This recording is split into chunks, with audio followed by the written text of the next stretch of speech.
Hey, I'm Davin Friedman, class of 2026. Welcome to the Rambler Podcast. And I'm Natalie Spano, class of 2026.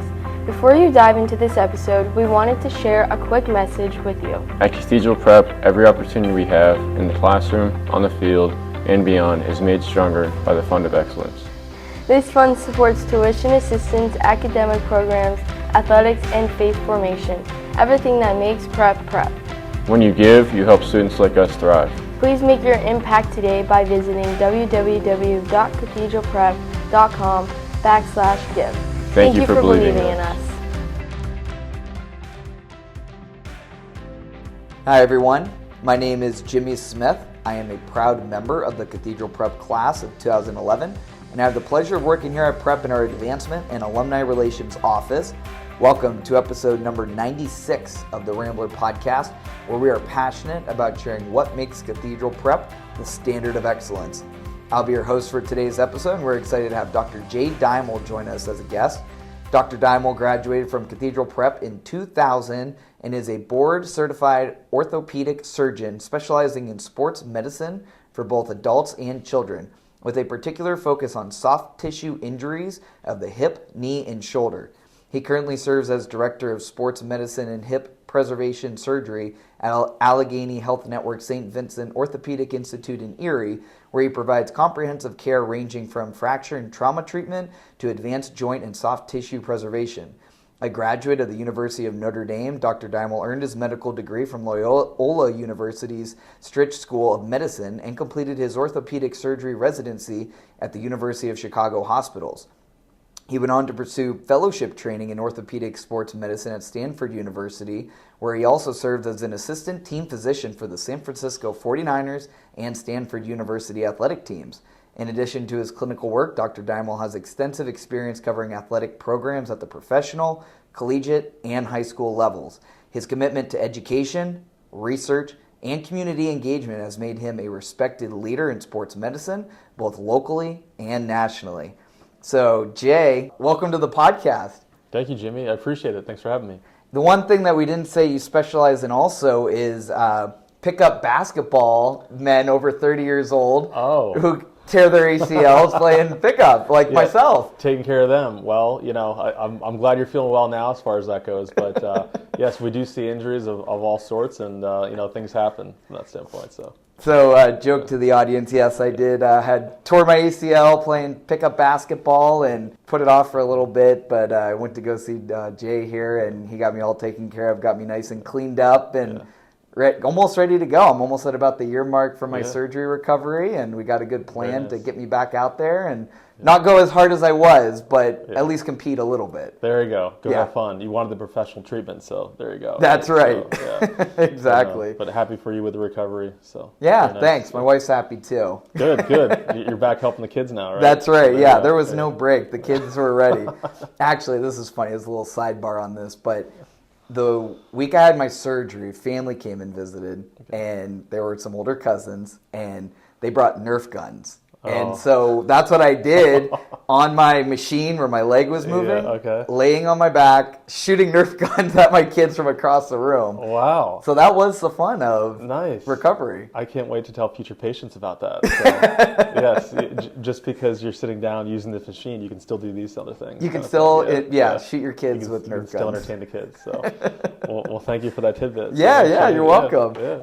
It was a lot of fun, and seriously though, appreciate the professionalism that you've had. You've been obviously well respected in the area for what you're doing in medicine and as a surgeon and all the different areas. And I'm excited to hear more about your story and share with the audience about it. Yeah, thank you. Looking forward to it. So appreciate it. So maybe a good place to start though is talking about your time at Prep. So before we get into your full professional journey, maybe take us back a little bit when you were looking at high schools and where you wanted to go. What made Cathedral Prep the choice for you? Sure, well, great question.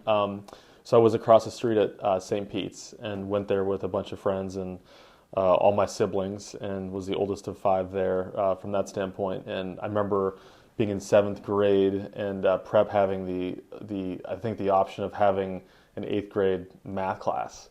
So I think we made the decision with the family to say, okay, as an 8th grader being over there, come over here for kind of a math class to start and see how things were. So I believe I did that, really enjoyed it, and then just naturally came over here. So for me, it was a done deal from moving from St. Peter's over to prep. So yeah, that's really cool. So you already had the familiarity. You were getting your foot in the door even as a 13-year-old kid. Yeah. And making your way and being able to figure things out. And when you look back at your time, so now you're at prep as a student, and you're thinking about those memories that you made when you were there.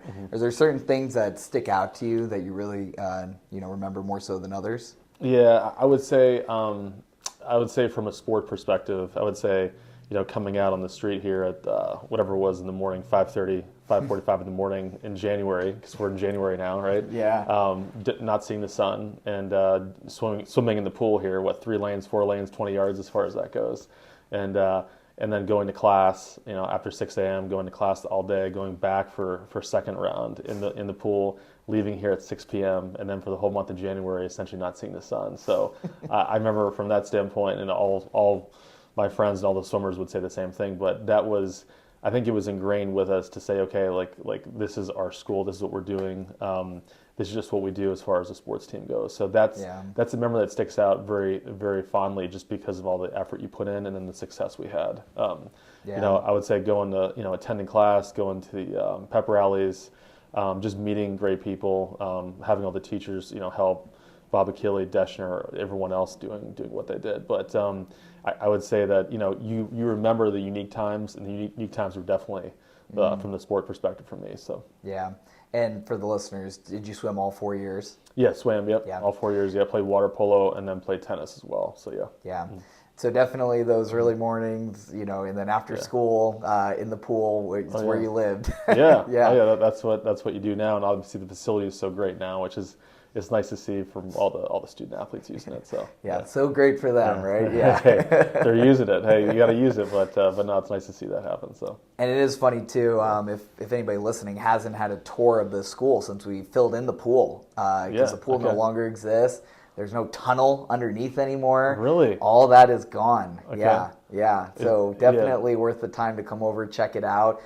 There's a fitness center there instead that connects to the gym. Oh yeah, it's totally different. Wow, beautiful. Very nice then. Yeah. Okay. So a lot of different plans and changes that have gone on at prep and things that have happened, and of course, the beautiful event center with the pool now that the kids get to enjoy. Yeah, it is nice to walk over there and see everything together. I think that's where all the student athletes benefit and the parents benefit and all those things. So yes, exactly. Yeah, between the strength and training room, the field, the gymnasium, the pool, all this stuff has been really great. And just recently we had our Prep versus McDowell basketball game there, where we had record crowd of almost 2,000 people in the gymnasium for Prep pulling out the win. So okay, very nice. Yeah, so it's been a good January. Good, excellent.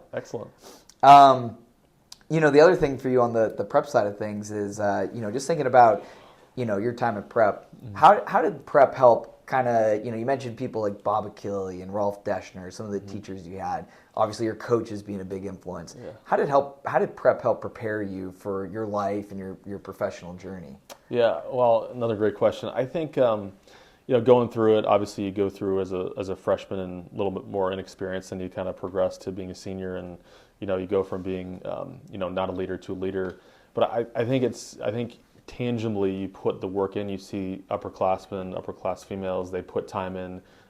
You take tests, you see grades, you see your times improve with swimming. I think tangibly by putting in the effort, you see the results, and I think that helped me become more of a leader my senior year. We had a lot of success, sport-wise that year, and obviously with academics. And going forward, it was a nice progression to say, okay, you go from 9th grade to 12th grade, but because you see the results of your effort putting in, it's very much so, it's almost addicting. It's like you want to put more time and effort into it because you do see those results, instead of being in an environment where you don't really see that, or you're not really pushed for those things. So I think I fondly remember those events, even with Father Hahn and Joanne Mullen, and just seeing people who had an expectation that you wanted to meet because how much they were passionate for what they did. So yeah, kind of goes back to that little tagline I have for the podcast: sharing what makes Cathedral Prep the standard of excellence. It's being in this environment, being pushed by your classmates, the upperclassmen, the teachers, the coaches,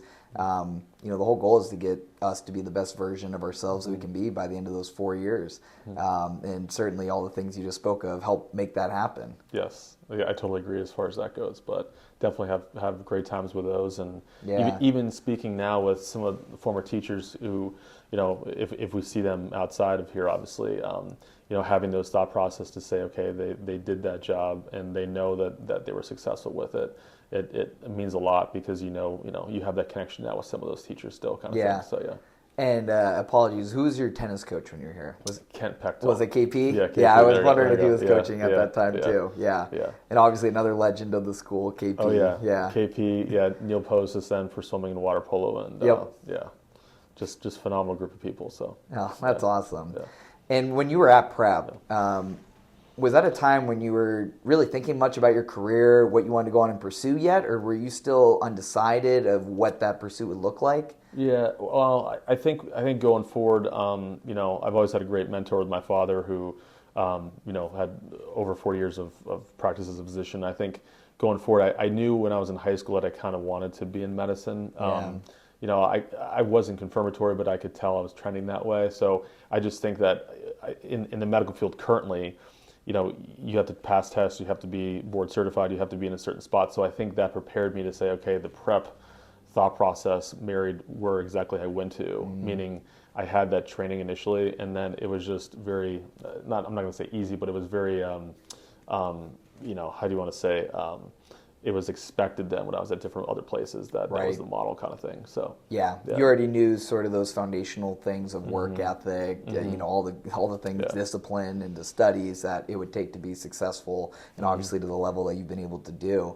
I guess when you reflect on that time and making that decision of what it was you wanted to pursue, what was it that sparked your interest in orthopedic surgery and sports medicine specifically as you were kind of narrowing through that path?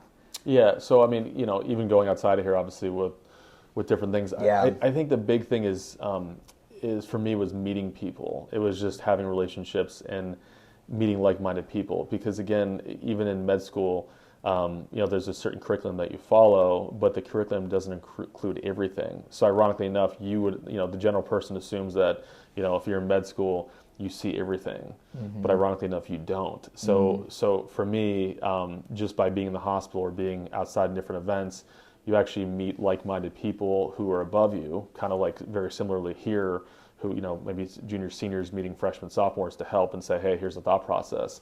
And so you meet like-minded people above you, and then you kind of get a taste of, hey, this is what orthopedic surgery is like. Hey, this is what this is like. That actually is not part of that curriculum.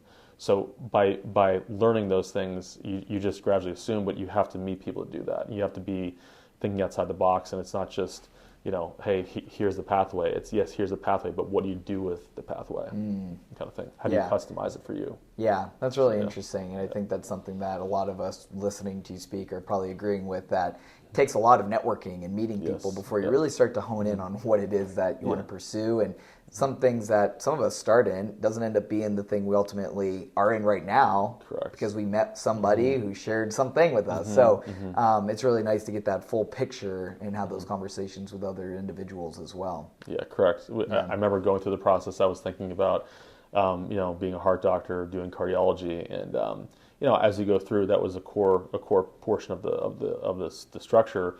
And as you go through, I just realized, hey, listen, this wasn't for me. But then with a sport background from college, then you realize, okay, well, what offers a sports background moving forward in the medical field? And orthopedic surgery, sports medicine does. So by meeting the right people, then you find those things out, then you gradually progress. So it's a tether that pulls you slowly to one side, but the foundation, like you just mentioned, the foundation's there, and then it builds from that standpoint. So yeah, it's really interesting. The medical field is very foreign to me in regards to how that all works as you work your way up, the education and the ranks and everything.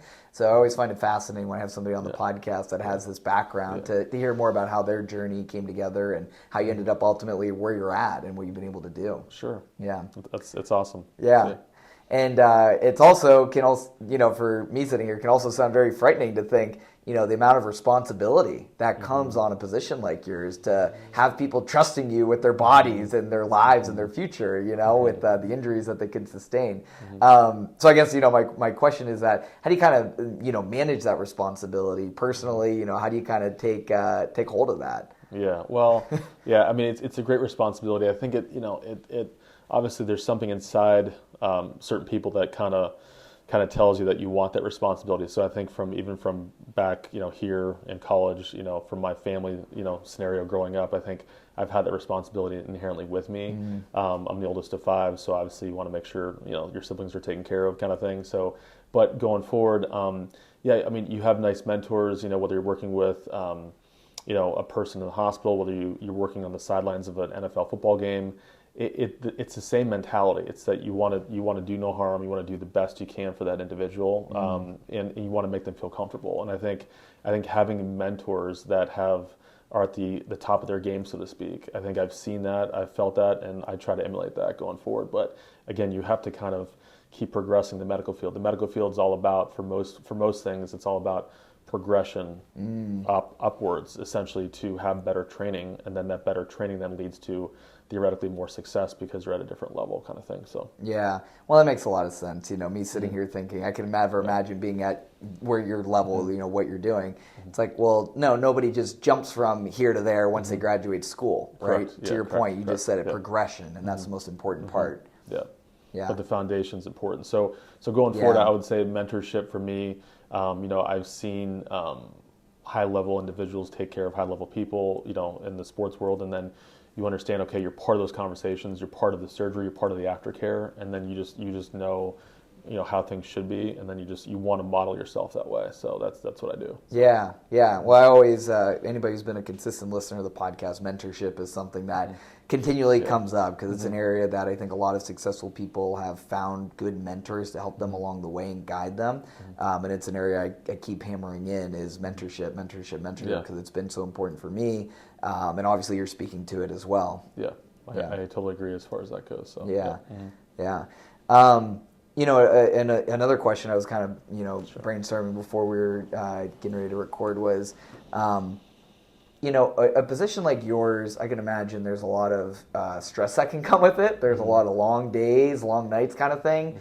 How have you learned to be able to be mentally sharp and focused over those long days, demanding cases, some more extreme than others, high expectations? How do you kind of learn to manage that stuff? Yeah, I think, I mean, I do have some gray hair, so I think I think whether it's good or bad kind of thing. But yeah, I think I think there has to be something inside you. Number one, it's nature and nurture, right? In a nice way. Like there has to be something inside you to say, okay, you either have that goal, you have that awareness, you have that desire, right? And then it's then the nurture part of like, okay, upbringing, and then who are you connected with, and then what do you want out of your training and those types of things. So I think for me, it's been a combination of both from that standpoint. But there's also then the family situation where you take time with your wife or your family to say, I'm going to be intentional with taking time away from the office, being on vacation. I'm going to work out 3-4 days a week with swimming, with cycling.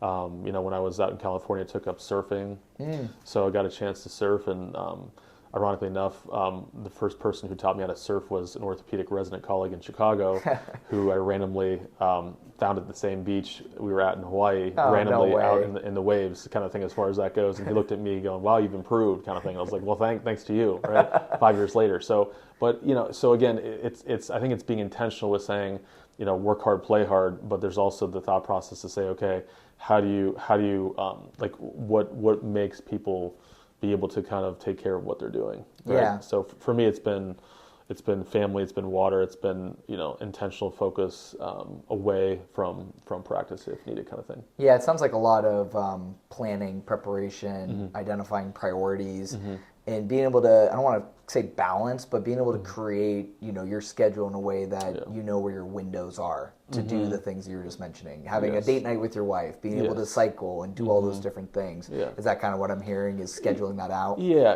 I'm a planner. I mean, my wife would tell you the same thing, my family would tell you the same thing. But, again, I plan for a reason, and planning helps me then to make me feel better about what I do, right? And so some people don't, some people do. It's okay if you don't, right? But I think for me, it's, like even tonight, there's a big, football game on, you know what I mean, as far as that goes. Yeah. So, I'm going to go to see some athletes again, and after this, I'm going to then go back and, hang out with my wife and my dog. But then during the game, I'm gonna cycle on my bike instead of just watching the game, on the couch. Now, that's good or bad, but for me, that's a stress relief, because now I can watch the game while being on the bike, and so it's almost like two birds, one stone. But then once you're done, you feel better. So for me, to your point, planning is huge. You have a huge family as well, so you have to do the same thing. But to be intentional with your body as well as the mind is important nowadays. So. Oh yeah, amen to that. Yeah.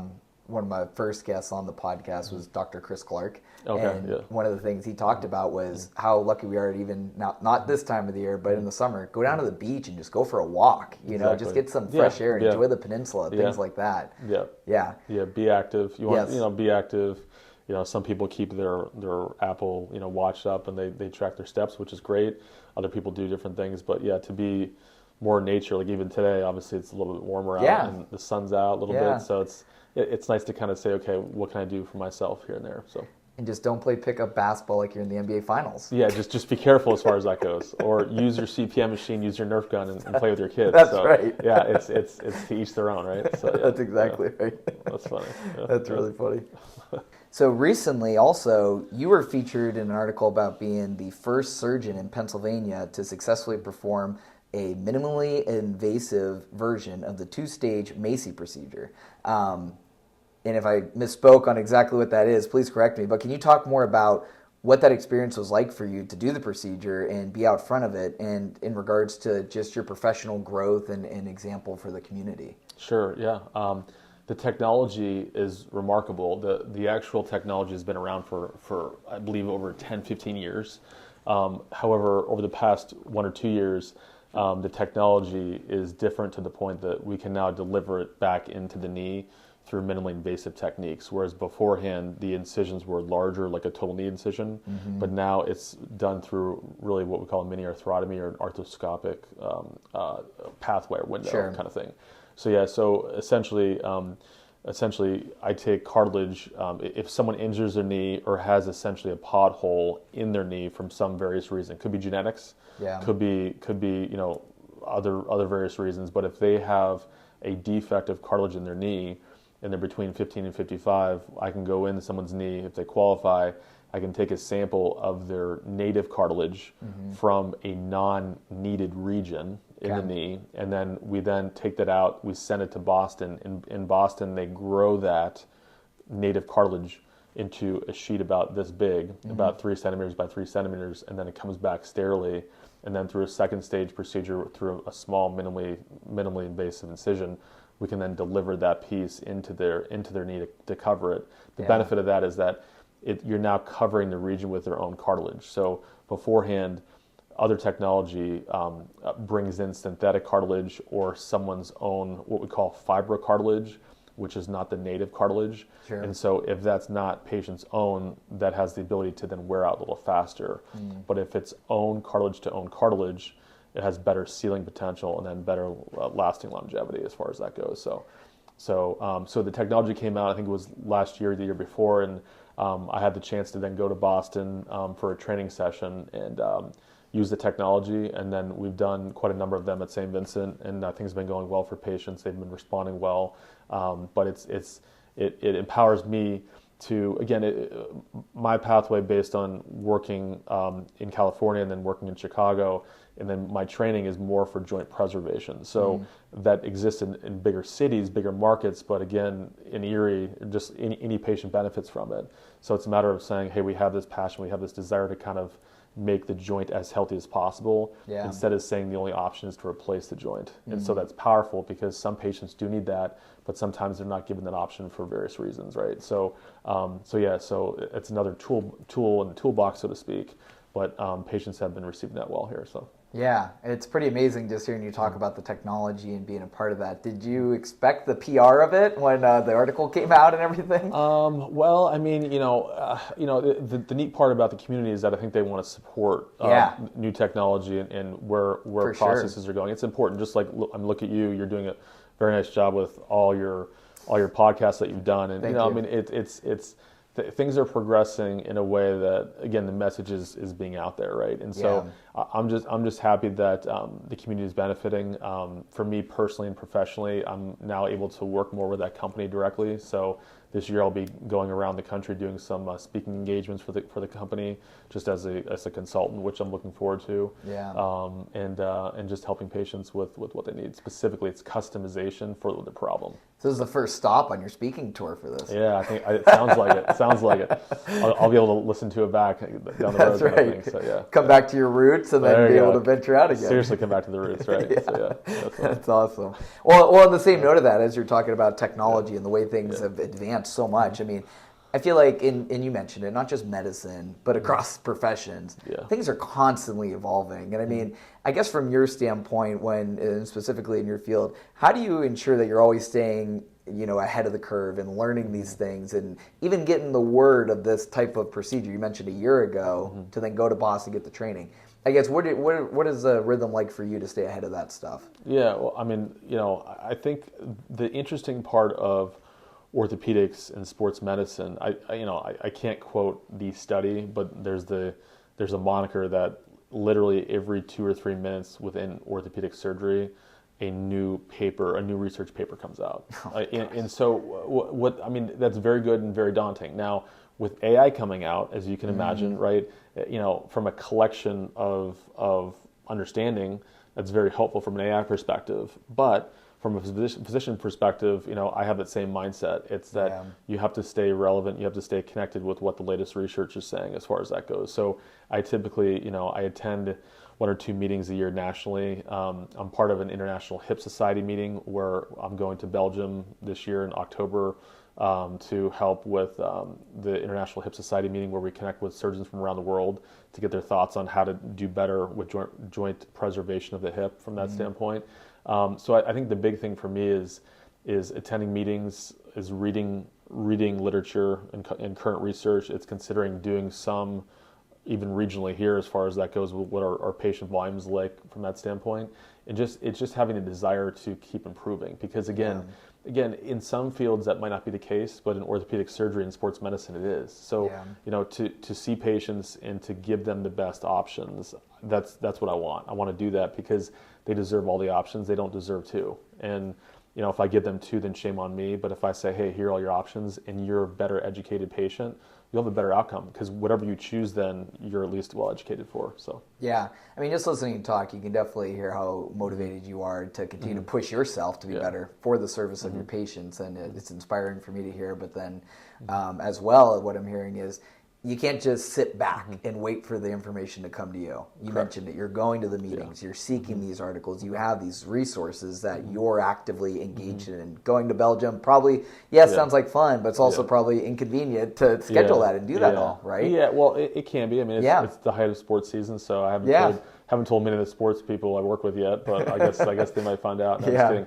But yeah, I think it's just the intentionality of having that desire to help people that way going forward, just because we want to be able to give them all the options and make sure that they feel good about things. And I can kind of tell you one story here, but I was at the national meeting for orthopedic sports medicine in Nashville last July, and one of the speakers was talking about knee meniscal repairs, and it was an auditorium of about 150, 200 surgeons.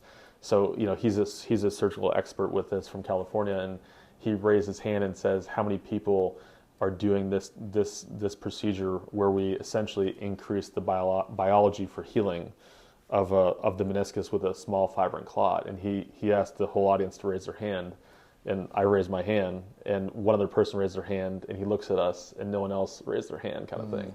So in a way, it empowers you to say, like, I believe in the way we do things. Yeah. But then the surgeon comes down, we talk, and he's like, yeah, isn't this the way to go? You know, so it's, in a nice way, it's validating. But then you can even see amongst your peers in Nashville, Tennessee, you're looking around, not many other people have adopted this or have chosen this way, even though it exists in certain things. So then you just feel more empowered because it's a higher technique, but you see your patients benefit from it. So you just want to keep that going. So talk about the standard of excellence right there. Yeah. I mean, 1% of the 1%. Yeah. It was just very neat. But cool. It's a moment where you remember. You know, it's like you're on a national stage, you're talking to people, and you're not afraid. You're like, okay, no, here's what we do. But to see the difference, though, it was striking, but it makes me feel more reassured with what we're doing. So it gives you a lot of confidence, Yeah. right? I'm sure there's been times through your career maybe you've questioned certain things that you're getting ready to do and pursue and whatnot, and you rely on your training and your peers and your mentors to help get you along the way,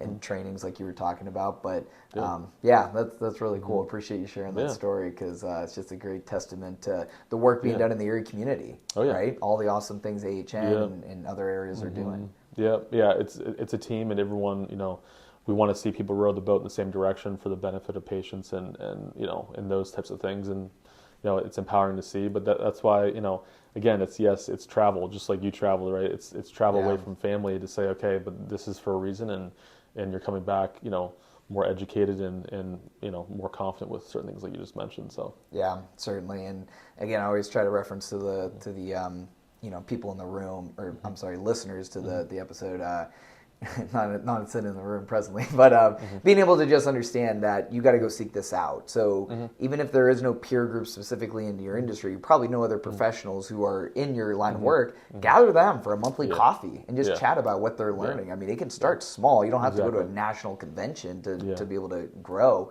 And I'm preaching to myself too. It takes time to schedule that and do that, but it's important for us all to do that to be better. I agree. So this is kind of like a little general question. Take it however you want. But what's something that you do maybe today in your practice that you didn't really fully appreciate earlier in your career, or maybe you've refined it, done better at it? You kind of look at younger Jay compared to older Jay and the work you do. What's something that you would point to and say you've really improved yourself on? Yeah, I think it's tough.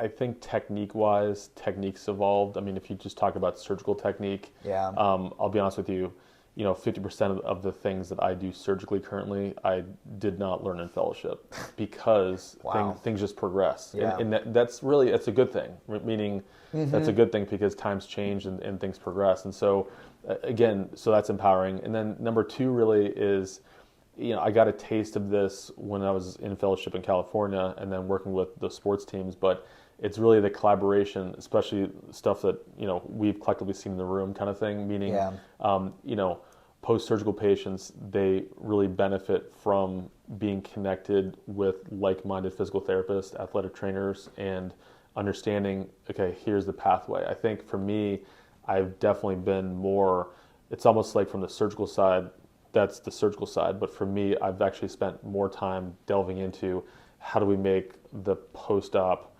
as beneficial for everyone as possible. Patient, the physical therapist, if it's an athlete, the athletic trainer, how does the clearance go for return to sport? So for me, it's been more like, how do I show the patient that there's the team, and then how do I say, okay, how do I connect with the team to say, okay, this is all about, the patient's experience and the outcome. So I've definitely spent more time over the past, 10, 11, 12 years I've been in practice, dedicating more time to that post-surgical experience, because again, we want to make sure patients are safe going back. Athletes have different timelines. It's sometimes, that's why I have gray hair. It's sometimes complex, sometimes not. Some people give you 12 months, some people give you 5 months. Well, guess what? Those 5-monthers have to be seeing, a really, really quality therapist, because we need to make sure that things go well. And the 12-monthers also need the same thing, but then they can say, okay, on their own cadence, it's okay. This is their own cadence as far as that goes. So for me, it's been more, it's the non-surgical that I've spent more time on to make sure that goes right. So. And I can speak to, you're kind of, pointing your hand at me as you were talking. I can speak as a patient's perspective. I experienced exactly that with you, and it was a great time being able to work that out with you. And many times you would reference, you have a family, you have other factors in your life besides just getting your knee better. So how can we create a plan that's going to allow you to be present, do everything you need to do, but still have you on the road to recovery that's going to fit your timeline? And you would ask me, when do you hope to get back to? What do you want to get back to? And all that stuff really made a big difference for me. And so I can speak, to exactly what you're talking about. And that was the experience I had. Yeah. And that was before you knew you were going to be on the podcast too. So. I know. I can't believe this. Yeah. I mean, and to your point, I think it's that, again, it's not every practitioner is the same, and I think some patients don't realize that on my side of the fence, and if they see people, they'll understand that. But same thing when it comes to all the teams we work with, whether it's the athletic training staff, the physical therapist, and it comes down to then saying, okay, who's the leader of the team and what's the expectation, but how do we customize that plan for what the patient or the athlete needs? And so that's what causes gray hair is everyone wants the outcome, but they also want the customization. And how do we customize that with the right people? And that's where I spend a lot of time with, because I want patients to do well, kind of thing. So. And I'm kind of chuckling, let alone do they actually follow through and do the work as a patient? And that also causes gray hair, right? Oh yeah. Well, it's important, and we have these discussions as far as that goes. But I think the biggest thing is again, I love the customization, because that's where it's the art. It's not the science. That's how the art happens of medicine. There's science and there's art, but the art is really sports when it comes to what's the plan. And when patients feel that they have the plan, and they feel that, okay, here's the thought process with, yes, this is horrible. Yes, I'm having something done, and I'm dedicating time for this. Right. But here's where the outcome should be, and here's what the plan is. Once they start believing that's happening, then the compliance is there, and they keep going with it. So yeah, it's amazing those milestones that you had set out, for me and for mine, and you kind of hit that milestone, and you get to do something new. And you're like, all right, this is working. Like I can actually see it. Then yeah, exactly. Yeah, you know what the roadmap is, and then once you hit that part of the roadmap, you're like, it buys in more. So, yeah. Still a little hesitant with my box jumps, but I'm getting there. There you go. Okay, good. I'm glad. And just a few minutes ago, you mentioned the importance of, even when working with patients, leading a team, and you were making that comment there. And I guess in the question of specifically dealing with leadership, how have you learned to lead within a surgical team? It obviously involves clarity, communication, confidence, and being able to do that. Can you talk to us a little about leadership and what that looks like in your world today? Because obviously you hold a great position with what you do there. Yeah, I mean, I think it's the same thing. It's nature and nurture, and I think it's probably a combination of both for a lot of people from that standpoint. I'm still, just like with orthopedic surgery, there's still things that are evolving for leadership. I know I'm still evolving with that. I'm still learning. I'm still trying to have that fine line. I think the thing is, for me, it's understanding that no one person's the most important. Like, you have to have a team to be able to function. I think setting the expectations, though, are important, because when it comes to, okay, what are we all trying to get to? I think if expectations aren't set, then it's a problem, because now not everyone knows where we're going to go with things as far as that goes. So for me, we try to have meetings with the team, at least a few times a year. We connect at different events. When I go to different conferences, I talk to other colleagues, and I learn from them to say, okay, what's the thought process here? How would you handle this situation, kind of thing. But for me, it's evolving. It's saying, hey, have you taken your foundation from prep? How does the college scene look? How does stuff from med school and everything else? Have you seen in mentorship with NFL? And so, but if there's not one way to do it, but I think when you have those mentors and you've seen their leadership style, I think it helps to kind of emulate them and then go from there. Yeah, certainly. Yeah. And especially when you're dealing with so many different complex situations, right? And now not only are you worried about the patient, but then also the team that are assisting that patient, what they need to know that's the most important and whatnot. It all ties in, all comes back together. Yeah, it does. And I'm a big fan of kind of getting people's opinions, like what's the team, who's on the team, how's the team looking, and then what are the opinions of people. I like getting opinions, because I think the opinions matter, because it's obviously telling the person that they're valued, but it also says, okay, what's your concern, where do you want to go with this? So it's not just one way is the highway. It's okay, now let's get people involved, let's have a meeting with things, and then let's decide based on what it looks like, kind of thing. So, and that's a great point of humility too. I mean, for you as a leader who is somebody who knows probably the best way to still have that humility to say, what's your opinion on this? How do you think we should approach this? Oh yeah. Yeah. Yeah, it helps. I mean, if you're working with, a certain person, and that person has, 2, 3 rehab people involved, and oftentimes we'll actually have a communal meeting with that person and then a few of the rehab experts, and we'll all kind of go around and say, okay, what's the thought process here when it comes to, someone going back to certain things. So yeah, I mean, it's naturally what I've seen, but again, that might not be natural for someone else because they don't have that same thought process. But for me, that parlays into different things in life. It's family, it's other things that we connect with, and we say, okay, how do we make things better? But getting the opinion of others, I think, hands down is very important because it gives you a different perspective. It's not like one perspective, it's how does the perspectives work for everyone. So yeah, and that can be hard for us sometimes, right? Especially the hard-charging leaders that want to be out in front. It can be hard to take that step back, to slow down and really take the value and input from the team. But to your point, it's crucial to be able to do that for the value of the team and be a good leader. Yeah, I feel it. Yeah. So, you've also been talking a lot about, through this episode, doing things a lot for the care of the patients. We want to do the best interest of the patients. How can I continue to advance myself to be able to do that? I guess through all these years of working in the medicine and the commitments you've had to schooling and studies, what still keeps you motivated to pursue this for your patients? Like, why does it matter so much to you to do that? Yeah, well, I mean, I think you said it a few times as far as patience. I mean, it's definitely it's patience. It's the fact of the matter is when you're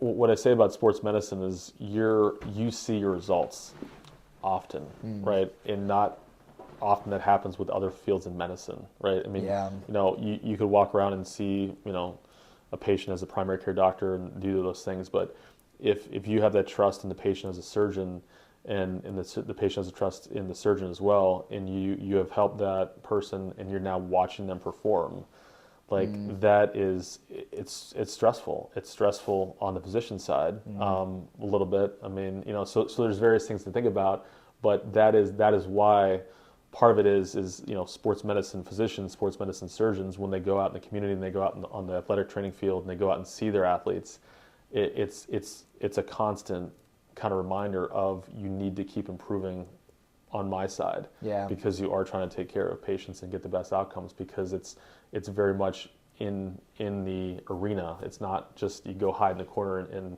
read some X-ray, you know what I mean, kind of thing. So I think for me, it's hands down. You asked the question. I think for me, it's hands down the patients I see and the athletes I work with. I mean, they make me better. The families make me better. It's just a matter of being in the community and saying, like, yeah, we want your outcome, and we're all here to support your outcome, kind of thing. So, and like you said, let alone you see the outcome and you see them out there then performing at their best and what they can do, and that I'm sure gives you a nice sense of pride and joy that you were a part of that. Oh yeah, it does. Yeah, because they, again, you see some people at the lowest of lows, and their lifestyles are changed, and it's tough because they said the day before they were fine, and that's a tough part about some things with sports medicine or orthopedics is that literally the day before they had no problem. And it's like, now, how's your mental state? What happens with school? What happens with other things? I was taking a trip in a month. Like, it's a change in lifestyle. So they want to say, okay, I feel connected with someone who cares, and how are we going to then, make this like a journey with everyone on the same page? But once you give that to them, they usually they'll start to buy in, kind of thing. So yeah, that's awesome. And especially, and again, speaking from experience working with you as a patient, but you can feel your sense of care when you talk with you. And I remember being in the room before we even had the surgery scheduled, and just you can see your intentionality and focus and care in those moments. And I appreciated it. It wasn't like I was just another person that you had to get through that day. So to your point of everything you're saying, it's just kudos to you and the great work you are doing. Well, thank you. So I just have two more questions for you before we wrap up here on the episode. So, we've talked about a lot of different things here, and I kind of wanted to end with these last two, but the first one being, what advice would you give to maybe some younger professionals listening, or even students who not just want to pursue medicine, but maybe just want to pursue excellence in a field that they're in? What advice would you have for those people and what it takes to really become a great? Well, I mean, I think they... I guess the first part would be, if you're talking about excellence, it's like, how do you identify who's excellent, right? Because again, if you can identify people in the community, identify people that, whatever it is, virtually now, or however that goes, as far as that goes. But if people can identify those mentors who are excellent or who are well regarded, I think that's the name of the game as far as then saying, hey, they want to spend time and connect as best they can. I think, in the medical field, typically it happens where, you try to get into the best institutions. So there is a difference when it comes to training, and there's a difference with trying to get into the best institutions, because typically you do have more opportunity afterwards from that standpoint, medical-wise, outside of medicine, whether it's word of mouth or what have you. But I think typically if someone, to your point, I think you said it beforehand, if someone's showing good progress and if someone's well regarded, typically they should be a good mentor. So I think to try to be able to connect with them would be warranted from that standpoint. And I would encourage then a student and someone else to say, hey, listen, I want to take this opportunity. It's not just about, hey, here's the roadmap. It's like, no, what else can you do to try to figure that out yourself, kind of thing. So that was such a very insightful and wise answer, because the way I phrased the question is, what does it take? And you could have ran with 10 different things of advice on how to be great. But I loved how you framed it to say, first you kind of have to define what is excellence to you. Yeah. Because I think if you don't actually have that in your mind for what you want to achieve, because everyone's different. Yeah. Your level of success might be, I'm not going to start naming position titles, but it might be something different than the person sitting next to you. Yeah. So I love how you basically took a step back and said, well, first, let's define what that is. Yeah. Then go find somebody who's done that and figure out what they had to do to get there. Exactly. Yeah, that was awesome. Yeah, well, thanks. No, seriously, that's why it's great to have people like you on the podcast and ask those questions, because I think for me, it's like, again, that reframing. It's not just, I need to work harder. It's what is my 5-year goal? Where do I want to be? And who's someone I can emulate and follow that has achieved such as that? So. Yeah. And I keep harking back on the thought process where, in medical school, there's a certain set program, a set curriculum like you just talked about. Yeah. But oftentimes there are other opportunities that no one knows about. And then it goes back to nature versus nurture. It says, okay, what kind of individual are you? And, do you want to then seek those opportunities out, right? And if someone does want to seek them out, they oftentimes might find what they want to do down the road, especially in medicine, because they're seeing different things. So I tell people in medical school all the time to say, take that into account. Yes, this is your program, but there's other opportunities that you have no clue that you should entertain, because if you don't know, you never know. So, right. Yeah. That's awesome. Thank you for sharing that. All right, last question I have for you, and then we'll get you out of here so you can head over to Gannon, right? That's where you're going after that? Yeah. So it's a bonus question, all right? So it's a fun one. It doesn't really anything to do with what we've talked about so far. But I ask this question to every alum that comes on, so it's kind of like a common theme, okay? So if you could go back in time and you could speak at your prep graduation, but knowing what you know now, what would be the message that you would deliver to your classmates? Wow. Take a second if you need to there, but that's pretty good. Yeah. Well, let's see. I would say,